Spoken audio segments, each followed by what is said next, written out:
here. Thank you so much for joining us today and welcome to today's session, Wired Differently, Neurodivergence in the Digital Age. My name is Jackie Zimmerman and I'm the Manager of Public Education Partnerships and E-Learning at Mental Health America's National Office, and I'll be moderating today's session. Just a few notes for you all before we get started. This webinar is being recorded and will be emailed out to all registrants within 1 week. We currently do not offer CEUs, but we do offer a certificate of attendance. If you'd like to request one of those, I'll have a link you can fill out. I'll put that in the chat shortly. That will also be included in your follow-up email. So if you don't catch it today, it's okay. It'll be coming to you. I will note that your cameras are off, your mics are muted. They'll stay that way throughout today's session, but feel free to use the chat to ask questions, make comments, share resources. We might have some time to go through some of your questions at the end, so feel free to drop those in there and we'll be collecting them as we go through discussion today. And as many of you know, May is Mental Health Awareness Month. So at MHA, we will be providing lots of resources, ways for you to engage with us throughout the month, just like we are here today. We have lots of information about Mental Health Month that can be found in our toolkit at mhanational.org/May. I'll also include that in the chat and your follow-up materials so you can see what other events we have going on and what other resources you can explore this month. For today, we'll be diving into neurodivergence in 2024. So living in our digital world, it presents many unique challenges for everyone. There's 24/7 news, media updates, social media, constant information flow in and out of our brains. And we've also made a lot of progress diagnosing and starting to understand neurodivergence. And lots of conversations are being had about it and opportunities for us to really talk about what that looks like and how people experience neurodivergence. So today, we're going to kind of dive into all of that, challenges, strengths, opportunities. And so without further ado, I'd love to introduce our panelists we have with us today. With us, we have Angela Lin, Anastasia Early, and Kaisar Perry. Welcome, each of you. We're so happy to have you joining us today. Thank you all for being here for this awesome topic we have going on. I'd love to start with some introductions, just so that you can share a little bit more about yourself personally, professionally, and what your connection is to today's topic. And whoever wants to start us off can jump in.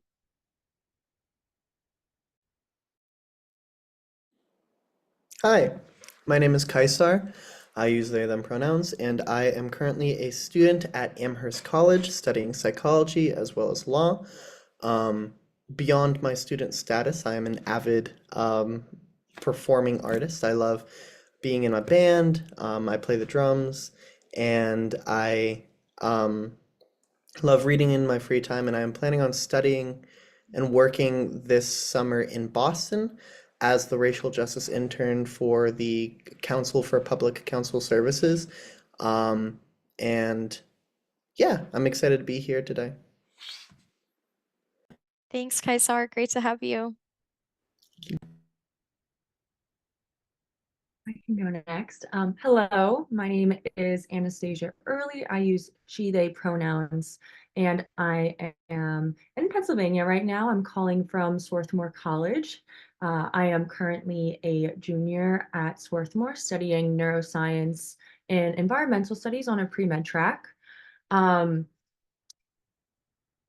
interested a lot in advocacy work surrounding mental health, very involved with peer support initiatives. Recently, Mental Health Group on campus and I have been, that I'm a part of, we've been going through a training to better equip ourselves within the role of being peer support group facilitators. I'm interested in research in the future that is related to prevention and intervention within the realm of neurodivergence and outside of my academic interests. And well, I guess that's kind of just one of my interests in general, not just my academic interests, but I also am a swimmer and a runner. And I have lived experience with neurodivergence. And yeah, I'm excited to be here today. Thanks, Anastasia. And Angela. Hi, everyone. My name is Angela Nguyen. I am licensed as an associate clinical social worker. So I practice in clinical practice as an individual and group therapist. And while I see a lot of common concerns in my practice, I see things like anxiety, depression, or trauma. I also personally specialize in working with neurodivergent clients, specifically with ADHD clients, as I am an ADHDer myself. Someone said it's very hard to hear me. I will try to speak a lot louder. Hopefully that helps. But yeah, so I'm really excited to be here today and share what it's like on my end of things of like having been a neurodivergent person and like pursuing, my own mental health support, and then also now being a neurodivergent therapist. So thanks for having me. Thanks, Angela, and thank each of you for those introductions. It's always so fun to get to know a little bit more about you, who we have joining us here today, beyond just, what's on paper. And you all have such different experience that you're able to bring to the table. And that's really one of the things that we want to kind of dive into. So first, I'd love just to hear, what does neurodiversity look like for you and within your identity or within others that you've worked with personally? I think that a lot of times this is kind of a newer term for a lot of people, and there's questions about what does that mean? What does that mean for different folks? A lot of individuals are learning more through technology or social media or searching and having questions about if they're neurodivergent. And just finding diagnosis and information on the internet. But I'd love to just hear kind of on your experience, how you define that and what that looks like for you personally. Yeah. Um, Thank you, Jackie, for that question.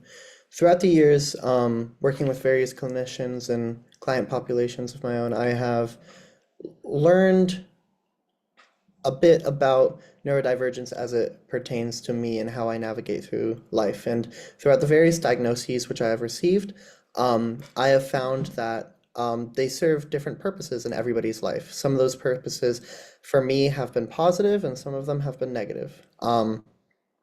But over the years, I have learned to settle on descriptions of my neurodiversity that work for me. And I identify as being on the autistic spectrum, having obsessive compulsive disorder, and as experiencing the effects of trauma.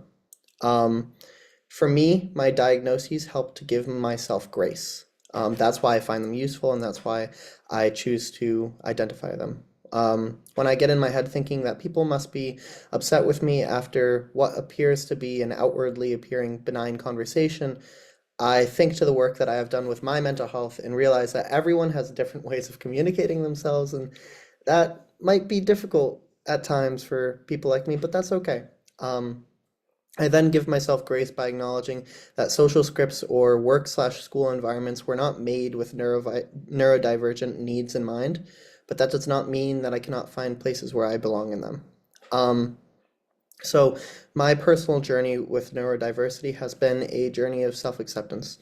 And in applying my personal journey to the various populations I have worked with, be it through Mental Health America or through the National Alliance on Mental Illness, I have learned to apply that grace similarly outwards to other people, and realize that just as I struggle with adapting to different social environments or overthinking things or fixating on many different things, other people might be the same and have struggles similar to that or have struggles that I can't comprehend. And that's okay. And so long as we all learn to give others grace as well as give ourselves grace, we will be able to navigate social scenarios in harmony.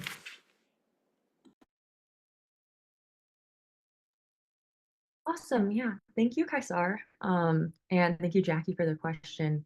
So I think for me, neurodivergence personally has been a newer identity that I've accepted and I guess been acquainted with. I always knew that I don't want to say I always knew, but I could tell that the way I was thinking was different from a lot of my peers.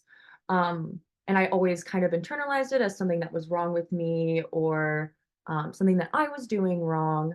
But later in life, as I settled on accepting different diagnoses that I have and different a different chronic illness as well that I have, I've kind of learned to work within my boundaries and work within my level of lived experience. I think that for me, neurodivergence, especially as a student right now, that's kind of like my largest realm of existence.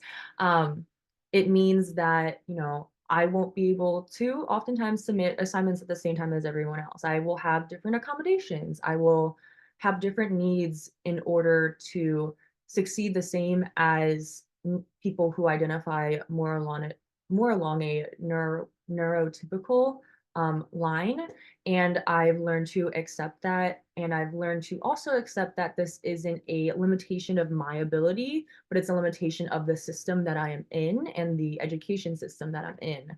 I think a lot of my journey has also been um, kind of lonely because I think that there's not a lot of not a lot of support, not a lot of community, and just not a lot of sharing, I would say, that goes on because I think a lot of people um, sometimes are a little bit more reserved about sharing this part of their identity with others. And that's how I've been for a long period of time. But I think now, as I've learned more about myself and my diagnoses, such as ADHD and depression, and also my diagnosis with Lyme's disease, I have kind of learned to advocate for myself and be my number one supporter and always have myself in my corner because oftentimes I will be the only one who truly can understand the interaction between all these different aspects of my identity.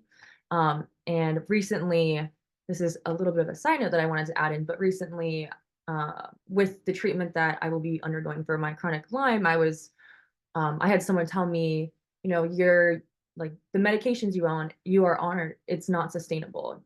This like isn't sustainable for you and for like your healthcare plan and whatever insurance you end up on. And I kind of responded saying, it's not that it's unsustainable. It's not that my diagnosis is unsustainable. It's not a limitation within myself. It's a limitation within our healthcare system. It's a limitation within insurance, and it's a limitation of people's different levels of psychoeducation surrounding neurodivergence. So I think that's a little bit about how I define neurodivergence and a little bit about my experience with it, especially as I've learned to recently accept it.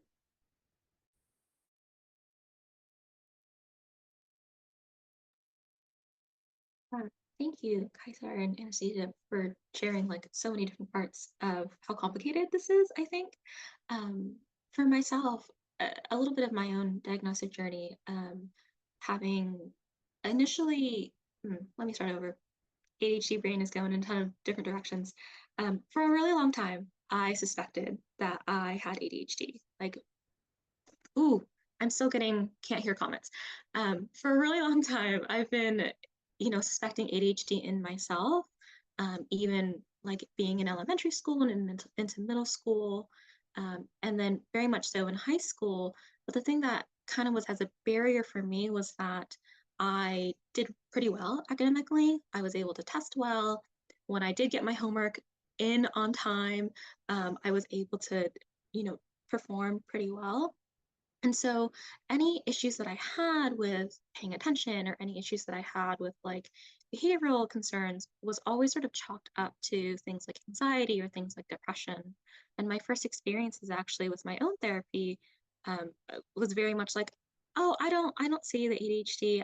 I do see the depression though. And I was like, that's so fair. I also see the depression. Um, but also, I do think there's this other piece, or I do think there's this underlying piece, and to be honest, I kind of gave up on seeking it out just because it was just like I was so pigeonholed into this anxiety piece, into this depression piece. And then by the time I got to grad school, where I was like, you know what, I should probably look into this again. Um, and I kind of got roadblocked again because I was at this really, great grad school. again, performing quite well.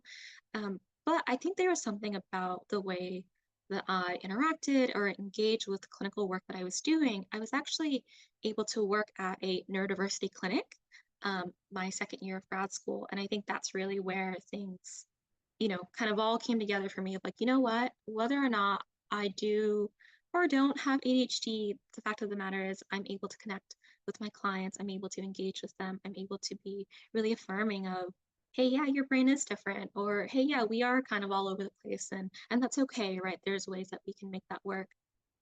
Um, but actually, this year, as I've been in clinical practice for a few years now, as I've been working with my own ADHD clients for a few years now, I did decide to give it one last go, and actually did get an ADHD diagnosis through a psychiatrist a few weeks ago.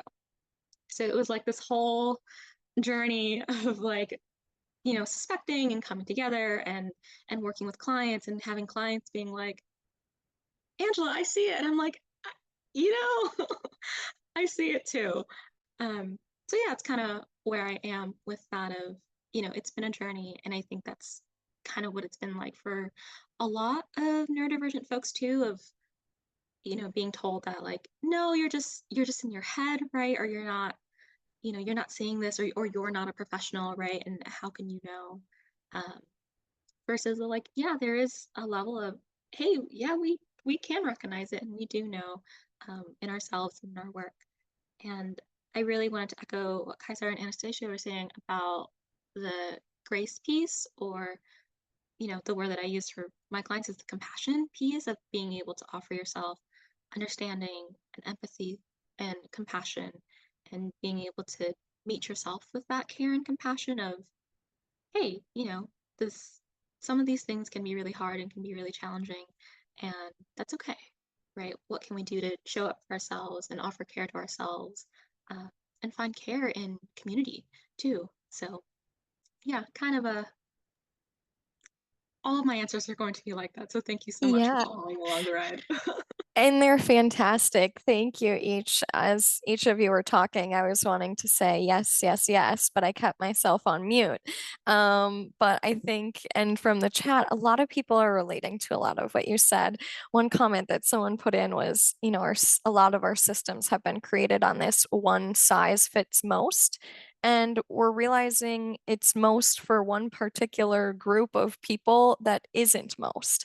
And I think that that's what's so hard with a lot of different mental health conditions, and specifically for neurodivergent folks, is being able to break out of that mold and have compassion and have understanding, and truly, like Anastasia, as you said, was getting the diagnosis and getting accommodations, and how can you really get the support that you need from a system that's not including you. And so I think these discussions are really important to learn from and be able to start to reimagine what normal looks like or what typical looks like, because there are so many folks, neurodivergent and not, that we all have unique needs. We all have different things that we're struggling with or coping with, or even that are strengths that we can utilize in different ways.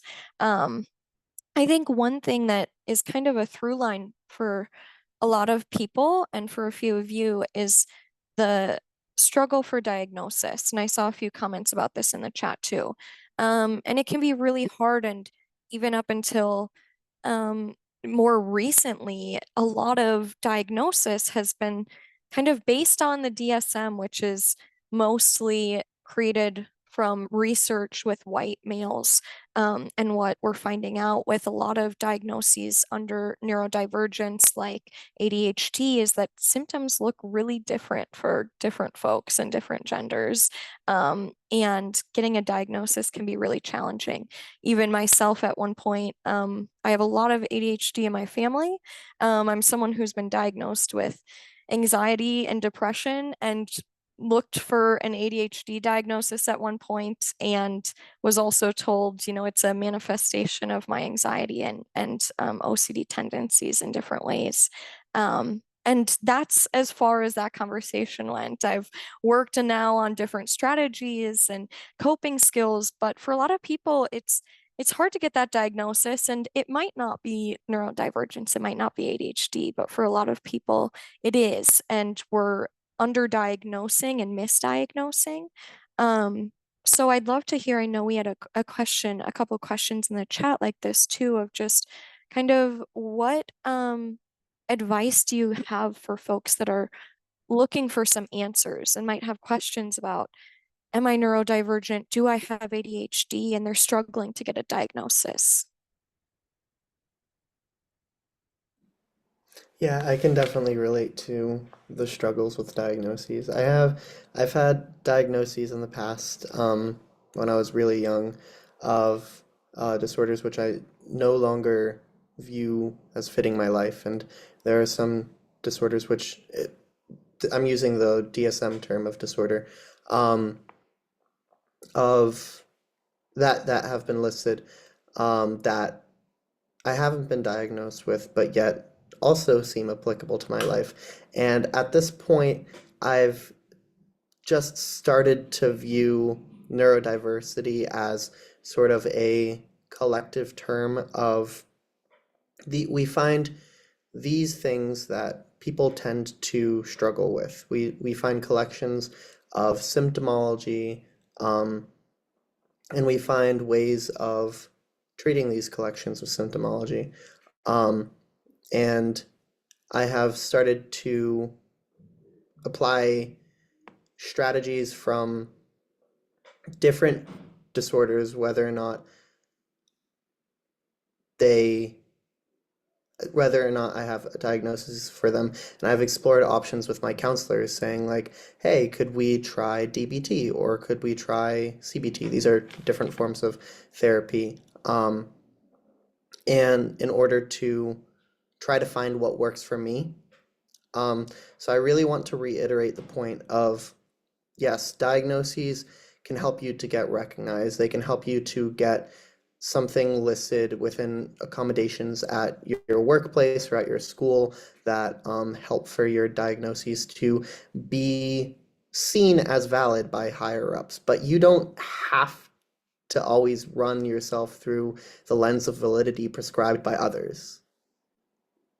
It is important for you to find validity to your own experience, regardless of what that looks like.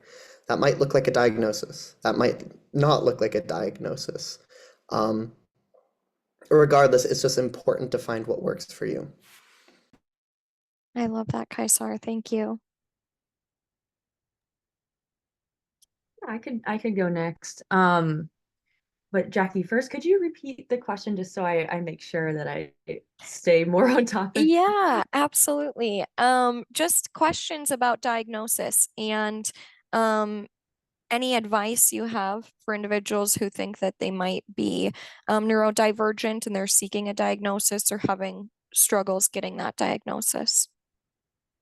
Yeah, of course. So for me, obtaining my initial diagnoses it was difficult because it wasn't something that my family when I had come to them with certain struggles, they weren't very validated just because of the upbringing that they had. Um, and it was really hard to live in a place that like you know that you need something, but like people around you aren't believing it. But eventually I was able to talk about this a little bit more with my mom, and we got in to see a therapist, and from there we were recommended to a psychiatrist and kind of started there, and that was in high school. But I really was struggling a lot with symptomology related to ADHD when I started college, and it was something that I had suspected that I had, especially because my brother was diagnosed with it. But obtaining a diagnosis for this was a lot more difficult because in order to get the support that I needed formal accommodations. And in order to get those formal accommodations, it would oftentimes take an entire year. And if I'm in an academic year, that's my entire academic year, and like that's my entire freshman year, and it's an entire period of time where you're in this environment with intense pressure and lack of flexibility. So I'm like trying to fit into a place that I am not that is not built to support me, which is really, really difficult. And even after going through the process of getting a diagnosis for ADHD, which by the way took a really long time, I scheduled like a year in advance to see a neuropsychologist to get a formal report, and um, talk to my psychiatrist about it, and we're going like I had all these different people involved.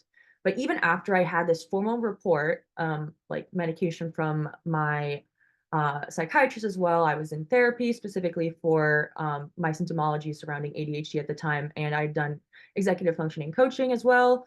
Um, some of my accommodations still weren't accepted at my institution. Some of my accommodations, the director of disability services at my school, they were like, it seems like you might not actually need this, so I won't give this to you. Or um, that's not something we can provide you. And if I inquired more about something, they would say, um, well, maybe you can try like talking to your advisor about that, because I can't help you with that. So essentially what I'm getting at here is even after we get a diagnosis, I mean, that is what is deemed as, this golden ticket. Like I have this diagnosis, I can now get the accommodations I need, and I can actually like I can do better in school. I can have more sustainable relationships. But oftentimes that label isn't actually fulfilling its purpose, and obtaining that label is really difficult. I think that,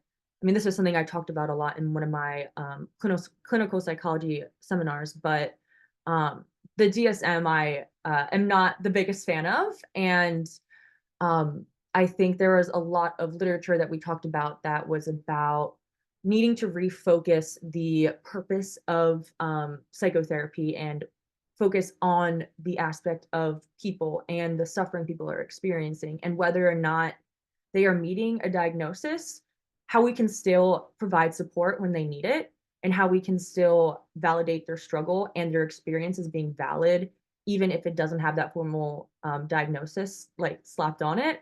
I know that there's other things in the works. I know there's RDoC and High Top that are new frameworks that I'm a big fan of, but I think that in the realm of all these things, especially in regards to being a neurodivergent individual myself, I had to learn to be an advocate for myself. And I had to learn that once one person says no, it doesn't mean that like something you're doing is wrong or that you should stop there. It's just you're not asking the right person. You need to find someone who is willing to listen to you and value you and your experience, because it is a really difficult process. And when you're in a system or higher education and within like a certain structure, um, you're just going to constantly be told no and constantly feel under supported. And oftentimes you have to be the one person that keeps on seeking out ways to support yourself, and it's exhausting. But it's also one of the things that has really helped me through my academics, even like my accommodations after I gotten a formal letter and everything submitted and it got processed, however many months later, and I had an interview and all these other things. I still like some of the accommodations are extensions on assignments. And when I'm in the middle of a depressive episode, I don't always have the ability to reach out to my professor and say, I'm sorry, I can't submit this assignment right now. Like, that is not like my main function is getting out of bed and taking care of myself. So accommodations sometimes aren't even supportive of you when you need them. So I think that just being able to share your experience with the other person or other people or with anyone on any platform is important, just so more people understand a little bit about this experience, and how to advocate for themselves, and that it's like okay to share these things and it's okay to like ask for help and advocate for yourself. Um, but that was also really long. I apologize for that. So I will step down, but that would be my response to that. I wanted to answer this question in a little bit of a different focus. Um, I wanted to talk briefly about what it means to be a neurodivergent person and also have other intersectional identities, right? Because I think that can also really complicate the picture. Not that it should complicate the picture, but that it can complicate the picture, right? And so, one, I want to speak for myself as like an Asian woman with ADHD, and also I want to speak as a therapist who primarily also sees Asian American folks. Um, so a lot of cultural norms can also really make it difficult to see ADHD or to see autism, right? Um, the word is masking, right? That you hide or that you don't show or that you put a neurotypical mask on over, your actual internal experience or your actual, process or your actual like ways that you are, right? And so some of the things that have been really difficult, right, are things like again, as an Asian person, what the norms are for like how an Asian girl should act, right? She should be quiet. She shouldn't be speaking up in class, right? She shouldn't be this or she should be that. And so me not paying any attention at all in my classes, I was perceived as like being a good kid. I was perceived as like, being an obedient kid. I was sitting there, I was sitting quietly and listening, but my brain was like so far somewhere else, right? So I think there's that piece of it. Also the piece of, the pressure of being like a child of immigrants, the pressure of being a first-gen college student, the pressure of having to succeed academically, the experience of like living with the model minority myth and what people expected my academic performance to be, right? And how things sort of all lined up such that like, yeah, I did perform well academically. And again, that doesn't speak to that internal experience, it doesn't speak to that lived experience or what it's like being in an environment like that doesn't see you, but it only sees what they think you are, right? Your other identities. So yeah, just really briefly of like how that can be really complicated of, yeah, navigating these different pieces of ourselves and these different pieces of our identities and how these different identities show up or how they're expressed or how they're perceived, right? So that's kind of one piece that I wanted to speak to. The other piece that I wanted to speak to, yeah, as a therapist, how challenging it is to find someone who specializes in what it is that you're looking for, and B, who then takes your insurance, right? I was only able to get in with my psychiatrist through some stroke of luck. I was in on a waiting list for months and months and months, and I happened to pick up the call when they said we have a cancellation, you know, and so that was like it was really lucky on my end, right? But it is so difficult for adults to get any sort of diagnosis because it's all about like, oh well, you should have shown symptoms as a kid, and it's like they did, it just wasn't seen or wasn't perceived or wasn't understood to be in that way. And so, yeah, it can definitely be a challenge of like trying to go to your primary care, trying to get a referral, or if you're not going through your insurance and trying to go, externally or to someone private like a psychiatrist or a private neuropsychologist who can, yeah, offer sooner assessments and offer actually genuinely more in-depth assessments. They are really expensive. And that's a huge challenge too. So, and then again, for therapists like myself, um, we exist, we're out here, neurodivergent therapists, we're out here. But I recognize that we're also few and far between, and we're also bound by our state boards, right? So I can only see clients in health. So I think there are so many more barriers than there really should be, in being able to find services and provide services. Yeah, and so Yeah. I hear you and I empathize that it's a challenge. Yeah, thank you, Angela. And each of you, it is a huge challenge. And these are big societal systemic issues within mental health that we have been advocating and working towards. I wish we had the solution, but the reality is just there isn't adequate resources and care out there right now to be able to support people in the ways that they need.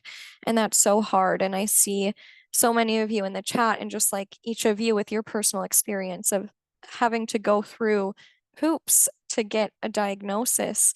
And even then, if you do get a diagnosis, you do get off that waiting list, you do find someone under your insurance, like you said, Anastasia, of sometimes then even the support and accommodations that you're offered aren't what you need, or you're not being offered them.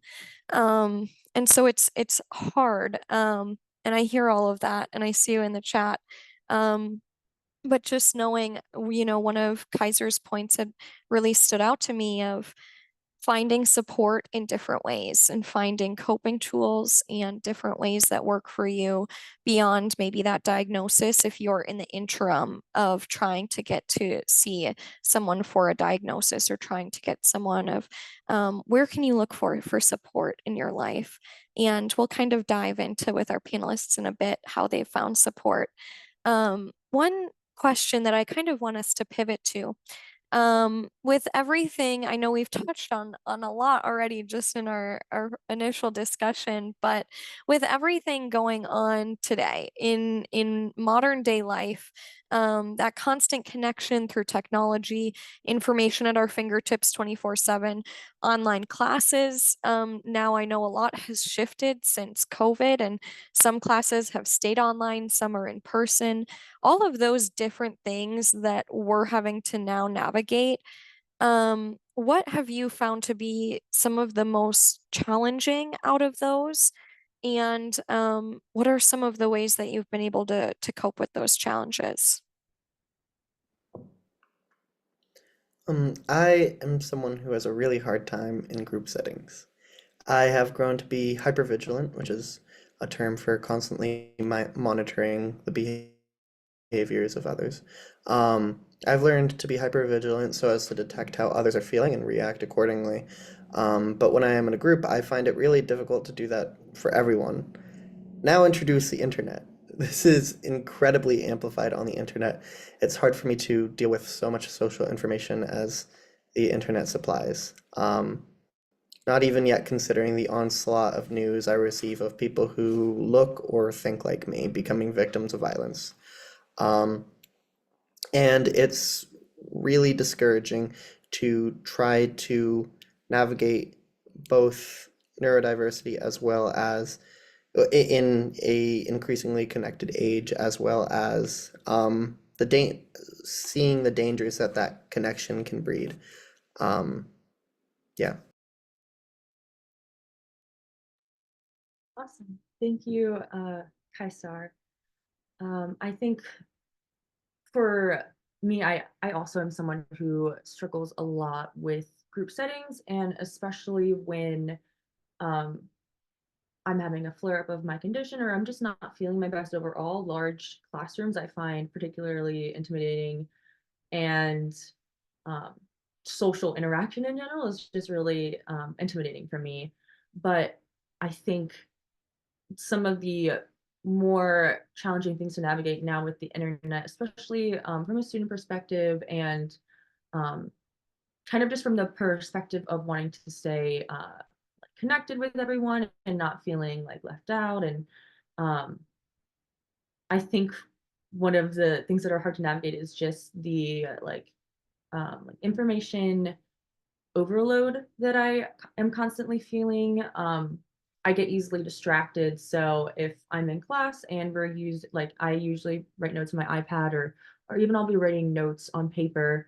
But if someone in front of me takes out their phone and starts like playing on their phone, or if someone like walks into the classroom in the middle of the classroom because they had to go to the bathroom, which is totally okay, I want to say, but my mind will go from the board to the person who's leaving the room to random things in my head, and the next thing I know, the class is over.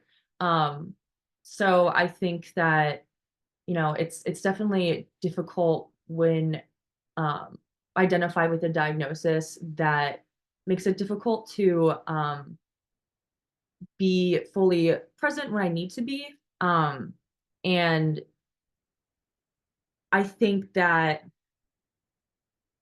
in regards especially to technology, we're getting so many emails as well. Like I get distracted by people, of course, but like I also get a million emails from like my advisor, random organizations on campus, updates, and I like try to filter it so I only get important things through, but it's still a lot of overload of information and constant distractions. So I think that it makes it really difficult, to navigate with modern life, and especially with like overstimulation of sensory that is something that I experience a lot, which makes it difficult to navigate as well. But I think I don't know. I've tried to work within my comfort zone and my abilities, and um, try to find ways that are best supportive of the version of myself in that minute, and like what I can do at that moment in time. But yeah, I think those are some of my experiences with navigating some of the challenging aspects of modern age and such.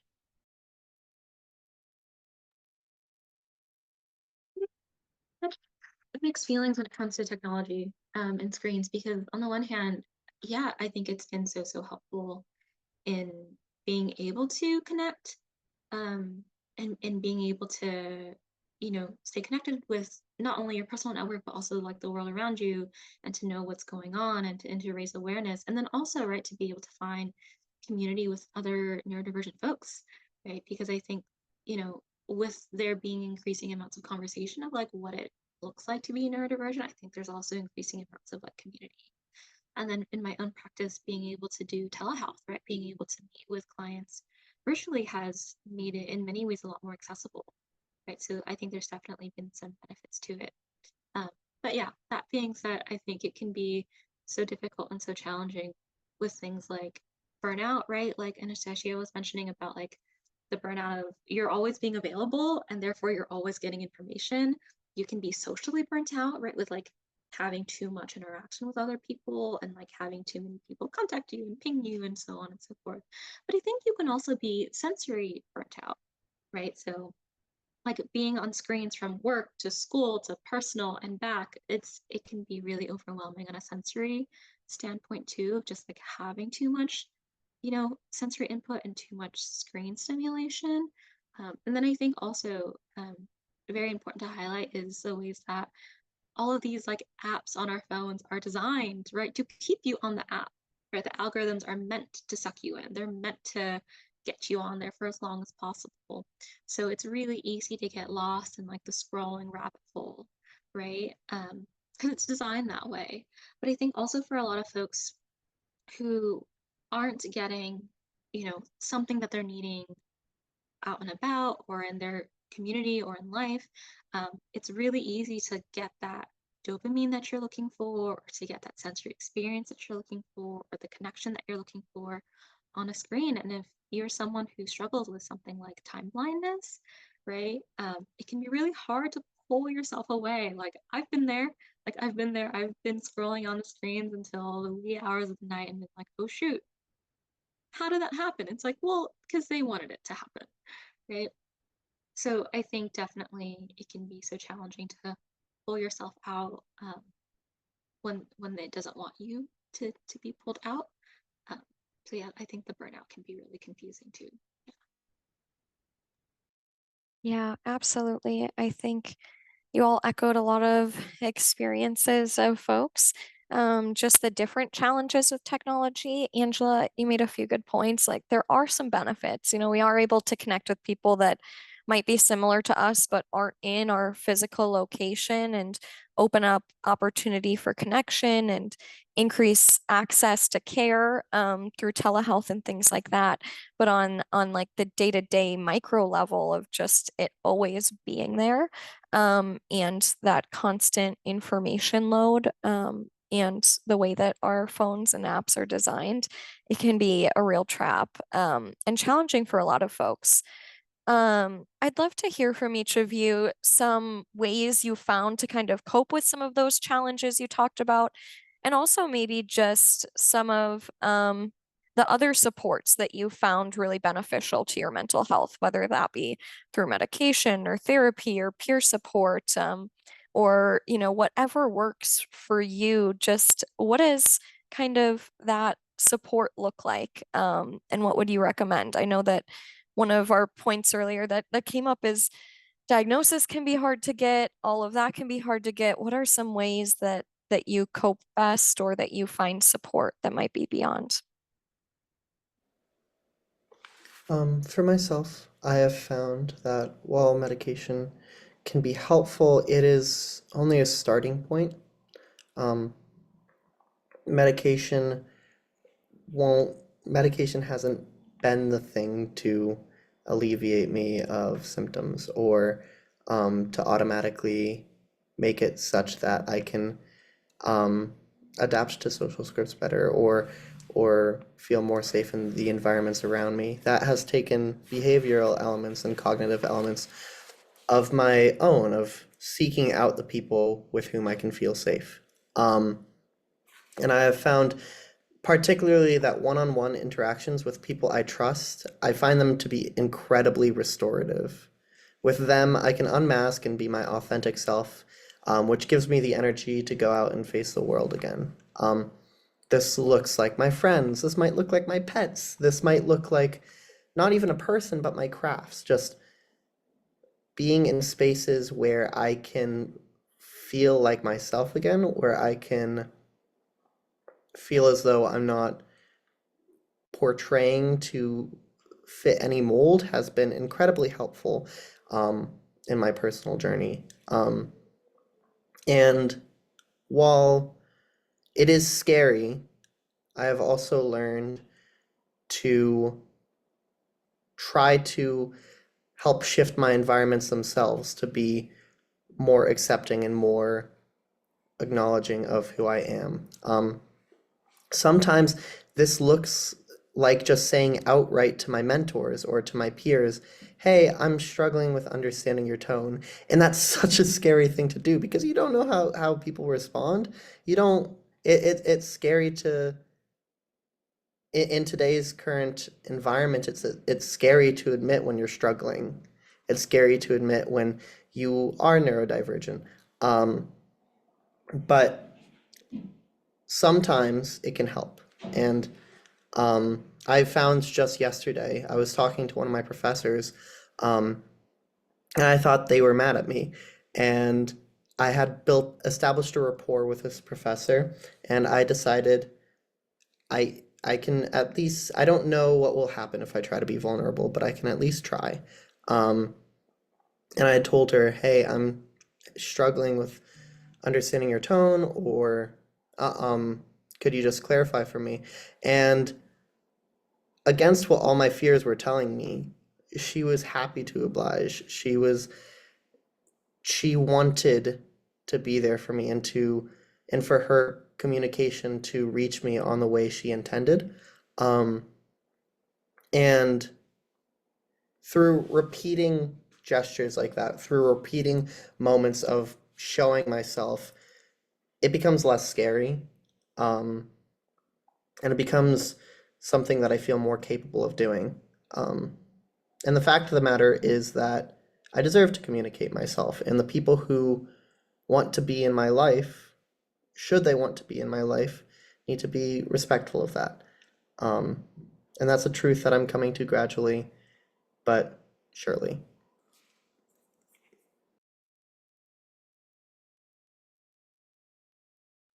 Awesome.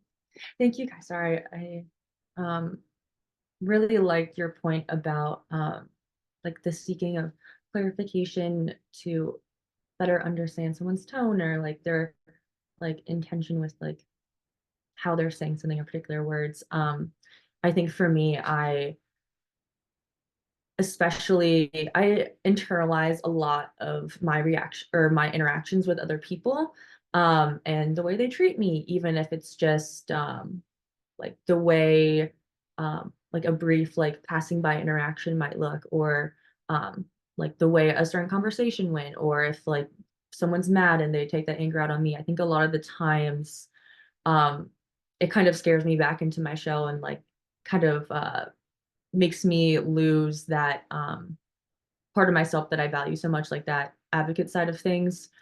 But sometimes whenever I regain my time and when I regain that energy, I kind of learn to more so like stand up for myself in terms of like recognizing that sometimes they don't have the intention of hurting you. They don't mean this in a malicious way.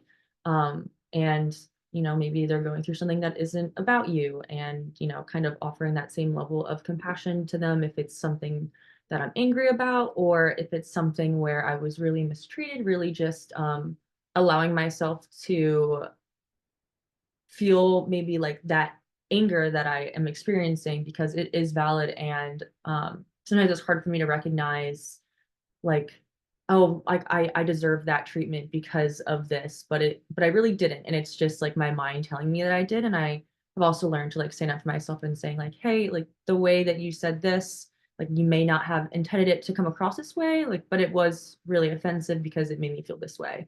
So I think those are like some of the things that I've had to cope with, in terms of some of the other questions that Jackie had asked about, like medication and therapy.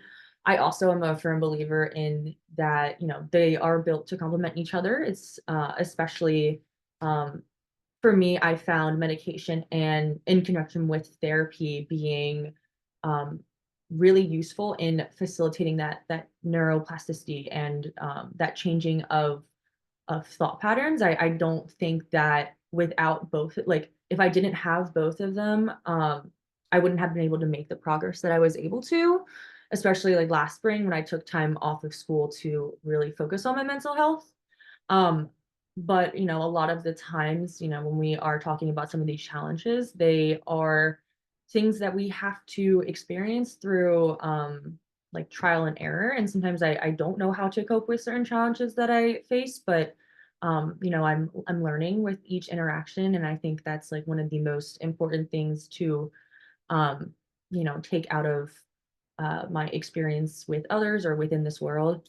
Additionally, like I really find that psychoeducation had been really helpful for me in coping with some of the challenges that I had been experiencing, whether that be through reading books, watching videos, connecting with others who have had similar experiences. I think that a lot of the time, at least for me personally, when I wasn't able to explain, certain things about myself, it made me feel really isolated and lonely, and that, that there was something, that it was something that everyone was experiencing, and I'm just the one that is really struggling with it. And I think that through literature, I was able to better understand myself, and also things that may benefit me, like whether it be like skills or like coping strategies.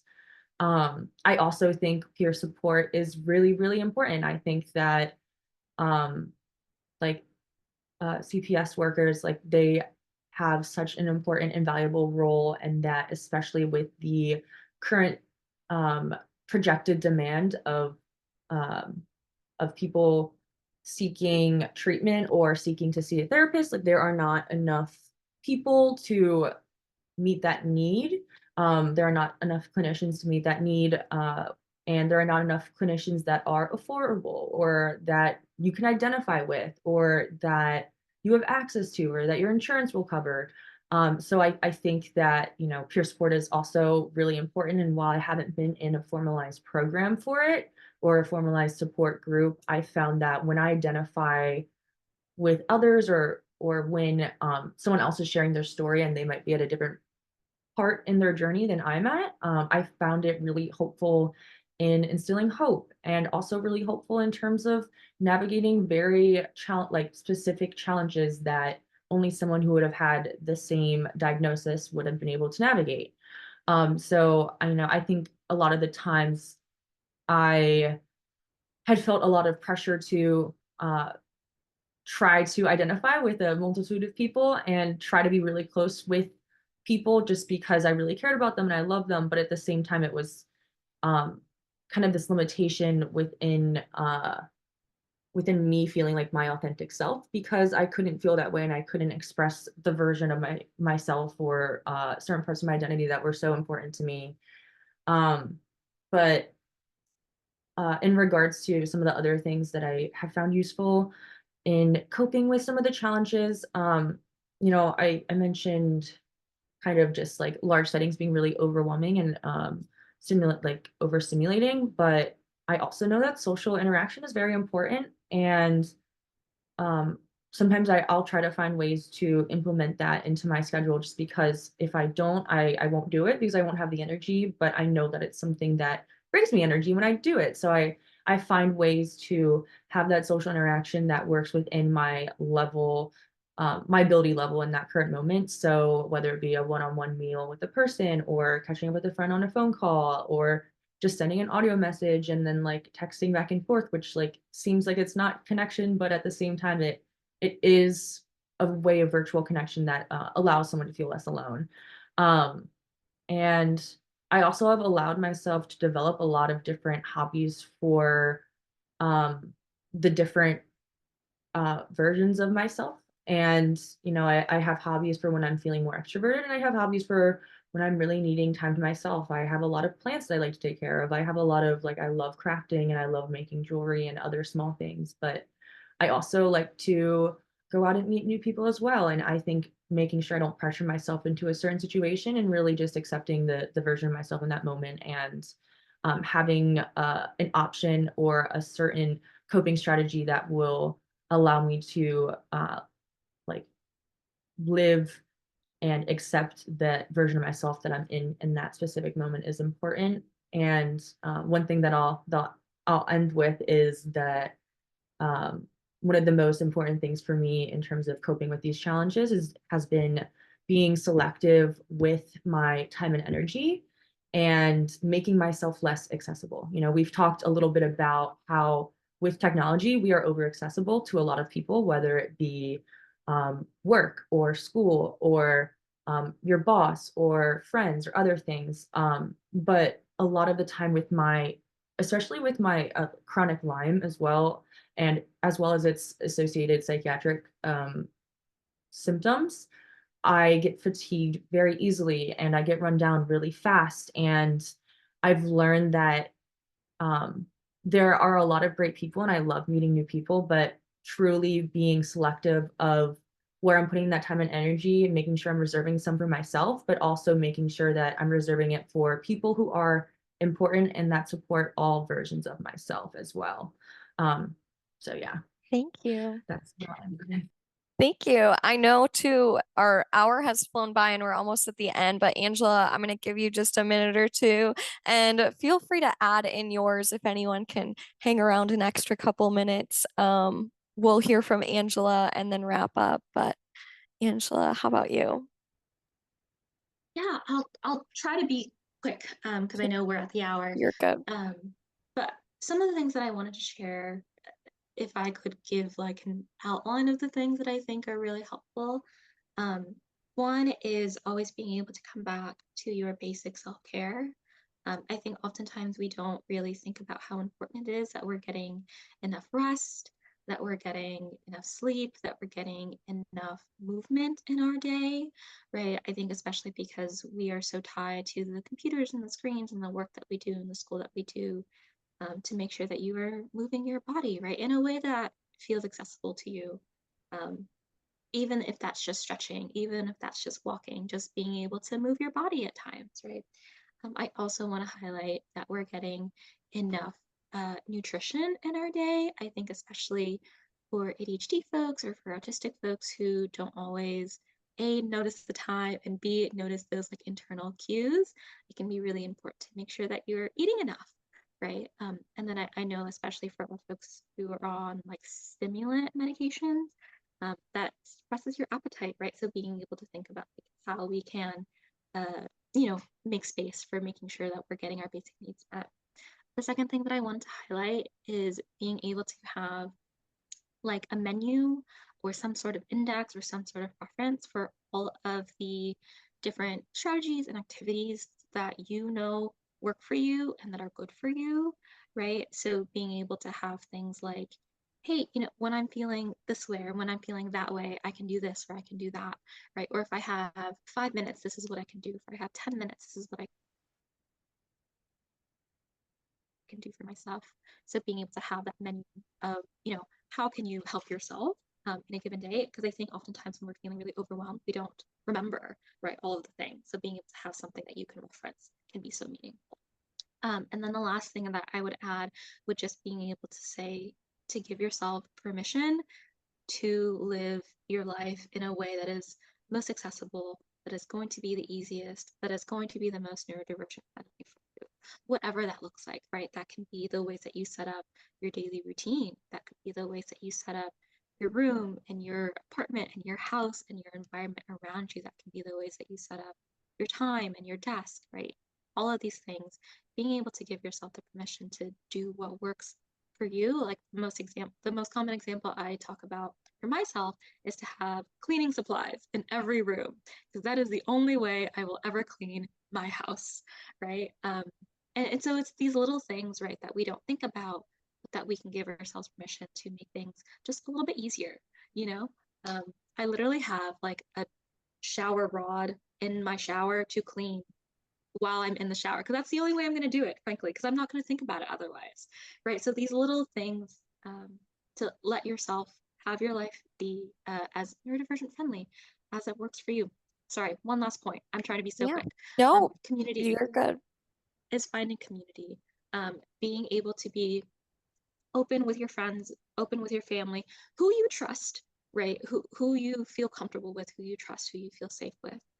It has been so meaningful for me to be able to connect with like other ADHD friends, or even my neurotypical friends who are understanding, and being able to ask for things like, hey, can you hop on a phone call with me? I need to really get through these emails. Can you just be there on the phone, just chatter at me, and being able to have support in different ways from your friends and from your family, and going to things like this. Yeah. Of course, it depends, right? I know community is hard to find. I know it's really challenging if you can, you know, not find those people, but I think being able to continue to work towards that can be so meaningful. And find a neurodivergent affirming therapist. Promise we exist. We're out here. We're few and far between, but we are here. Okay, thanks. Thank you, Angela. That was all wonderful. You jam-packed so much into that answer, which was super helpful. I just want to say a huge thank you to each of our panelists, Anastasia, Kaisar, Angela. It's been wonderful to have you here, to hear from you. Just looking in the chat, feeling all of the support, you being open and vulnerable and sharing your experiences. So many other people have been sharing theirs too in the chat. And I appreciate everyone for joining, for you sharing, for providing your resources in the chat for others. I've been seeing all of your great messages. If anything, I hope we can all leave here just feeling like I'm not alone in my experience. There's others that are going through the same thing, and there is hope. There are so many things that we can do for our mental health, no matter what situation we're in. It can be hard and it can seem like there isn't a light at the end of the tunnel sometimes in these spaces, but just know that there is, and there's community around for you. I appreciate each of you being here, sharing your story, and sharing with the group, and for everyone watching also being here and sharing so openly and honestly in the chat. I really love to see it. I'm going to go back and reread each of your messages again. Just a few final reminders. This is being recorded and will be sent out in your follow-up email. So you can go back, rewatch, or share it with others. That's part of the advocacy, is just normalizing conversations like these, hearing from each other, finding support. So feel free to share this recording. You'll receive that along with your request for a certificate of attendance, and that will all be sent out within the next week. So thank you all for being here. Have a wonderful rest of your week, and take some time for you this mental health month and throughout your weeks, months, year, to really focus on some of those ways that you can protect your mental health, you can find support. I loved ending on that note, hearing from each of our panelists on what helps them the most. So thank you all. Thank you, Anastasia, Kaisar, and Angela. And thank you all for being here. Have a wonderful day, everyone. Happy Mental Health Awareness Month. Yes.